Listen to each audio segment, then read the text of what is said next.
Barcelona beats Borussia Dortmund 4-0 at home, and sometimes we look at the goals, but we forget that there's tactics involved.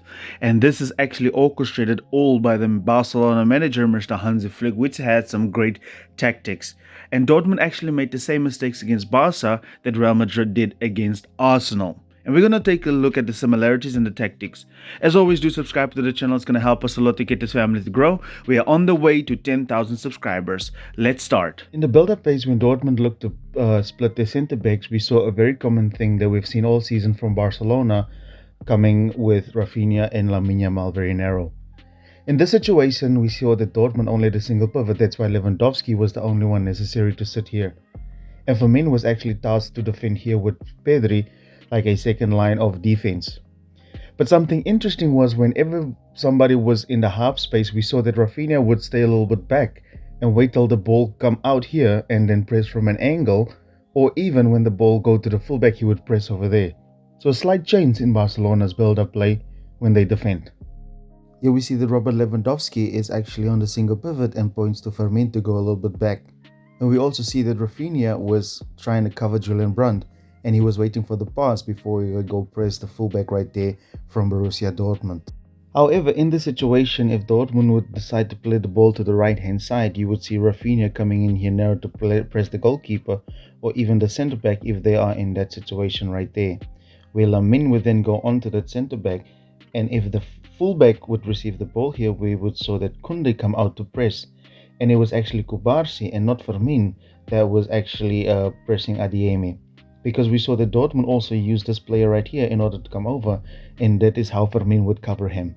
In this instance, we see that Rafinha is coming on to Emre Can with Lewandowski on the single pivot, where Lamine and Jules Koundé would cover the centre-back and the full-back in that situation right there, where we would see it was Kubarsi who was actually following Adeyemi wherever he went, with Fermin Lopez covering the midfielder. So slight changes from Hansi Flick, which is brilliant.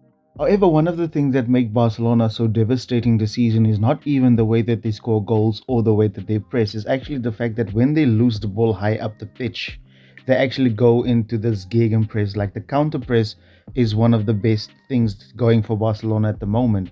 Even if these players are all occupied with somebody, even Kubarsi comes out and evacuates his space right in this area right here in order to put the pressure up high, and then Barcelona just recycle the ball. So that is one of the things that people never talk about, but the counter press from Barcelona is insanely dangerous, and that constantly keeps them on the front foot. In this instance right here, we see that it's Firmino that was losing the ball. Just to give you an example, Rafinha immediately goes to the pressure and immediately tries to identify where the opportunity is.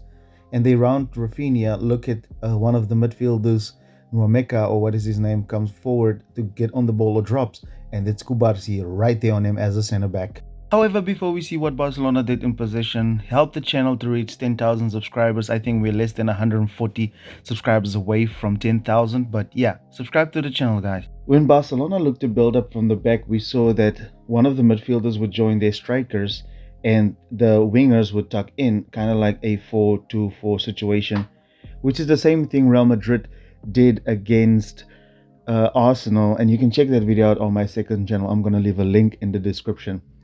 But because of the front two that they had, Inigo had a fairly easy time to get up the pitch. With Rafinha inverting, this guy even had to stay more narrow, and therefore Balde could easily be found on the wing on that side. Over here, we can clearly see the front 4-4-2, or depending on how you look at it, right? And this is not a good thing to do against a team that plays vertically like Barcelona, because the front two, if they were pressed from or dragged to one side by Barca, Inigo Martinez would have an easy time getting the ball. And the amount of time he spent on the ball was crazy, with no pressure at all. And Balde, look at Balde having the whole flank to him. And Balde, I feel like, is really inconsistent sometimes. He could have done so much damage on that left wing. For the most part, in the build-up phase in particular, Rafinha didn't spend too much time here centrally. Well, he did, but for the most part, he would wait on the touchline for the ball, as we saw a lot of direct passes from Inigo towards Rafinha. And he knew that because of Lewandowski's positioning, Gittens couldn't really go out and press Alejandro Balde. Therefore, he would come and receive the ball a little bit deeper, ultimately drawing this fullback, and then he would lay it off to Balde, making runs in behind. And we did see this like 3 or 4 times from Rafinha. Flick is starting to have his play in wider areas because of the narrow shape that we normally see from teams trying to block the verticality, which is just great to see that Barcelona is so flexible, right? And Robert Lewandowski's positioning was a real threat in the half space, where Rafinha was actually drawing Ryerson out of his position. Then he would lay the ball off, of course, towards Alejandro Balde, and he would make this run in behind. So not only are Barcelona now starting to be a threat to verticality, but also on the wider areas, which is great to see.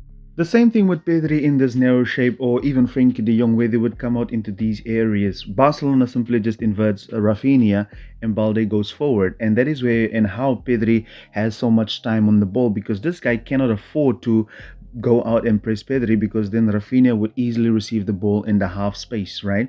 And in the situations where Rafinha does drop deep, nobody can follow him. Lewandowski takes up this space right over here. And this is, I'm going to say this again, nobody really appreciates Robert Lewandowski because his movements and what he does to make things possible for the team to progress.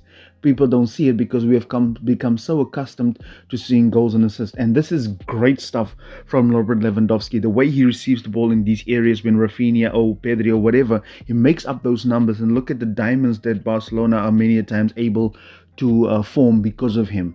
And that is what we have to realize and what we have to appreciate from a veteran like Lewandowski. And by the way, how can we let people say that we should sell somebody who has 40 goals this season? That's absolutely crazy. Crazy. 10 goals, then he has 50. At 36. Mind-blowing stuff. Over here we see Pedri on the ball with a lot of time and space. Nobody really presses him, and this is one of the good things for Barcelona. We have the right players on the ball with a fair amount of time, right? And look at Robert Lewandowski when Rafinha drops. Oh, Pedri, excuse me. You see Lewandowski going into that area in order to keep the guys off of Pedri, which is great. How you stop this, right? And also Rafinha, he keeps Gittins narrow, and therefore Inigo Martinez can pass the ball out wide. So not only are you not stopping Barcelona, the verticality can still be there as well. We saw in the second half something that we normally saw with Pep Guardiola's Barcelona, and we're gonna see. I would imagine we're gonna see Rafinha do this a lot more times, starting out wide as the ball is busy circulating, right? Then he runs into the midfield, drawing these players, ultimately leaving space for Balde or even one of the midfielders to run into that space. And then Inigo can decide where he wants to pass the ball. Does he pass it to Rafinha? Does it give it to Balde? Or does he give it to Pedri, right? So this is just great stuff from Hansi Flick. And Dortmund was really adamant. That's why you saw the 4-2-4 situation, because they wanted Barcelona not to be able to play through here, right? But even though you can still find Rafinha, you can still find Robert Lewandowski here, you can still find Frenkie de Jong. So Rafinha starting out wide, I think we're going to see that a lot more from FC Barcelona throughout the season. So this is going to take Barcelona, to a whole new level, with Rafinha starting wide and then coming inside, rather than him being inverted already and then Balde being so wide. This is one of the things I talked about last season with Xavi, with people already starting in these positions. You want them to move them into those positions, right? So expect to see this a lot more from Rafinha starting out wide first. Building up this way, I think, is going to become something for Barcelona. Here you see Rafinha starting out wide, and then he would drop into that position, which you will see in a second. This is just great stuff, and this is not going to stop Barcelona from the verticality, because you will see now Rafinha goes into the midfield, and ultimately Inigo again has time and space on the ball because they're adamant to block that. And look at how Rafinha drops. Pedri is on his way running into that position. Balde can also take advantage of the flank on that side, which is just great to see. And ultimately Dortmund is in a position where they cannot really defend this now, because the winger has to go to Balde. Rafinha receives the ball. Pedri is running in behind of the fullback. So this is just great stuff from Hansi Flick. Honestly, I've never seen anything like this in my life before. And I think that's going to be the key for Barcelona against the bigger teams. How lethal are we? And we are doing all of this like really, really, really fast in real time. So that's going to be great for Barcelona to see or to do, right? And for us fans, it's great to see. As always, guys, please do subscribe to the channel. It's going to help us a lot to get this family to grow. Like I said earlier, please help us to get the channel to 10,000 subscribers. We're only 133 away from that. See you in the next video.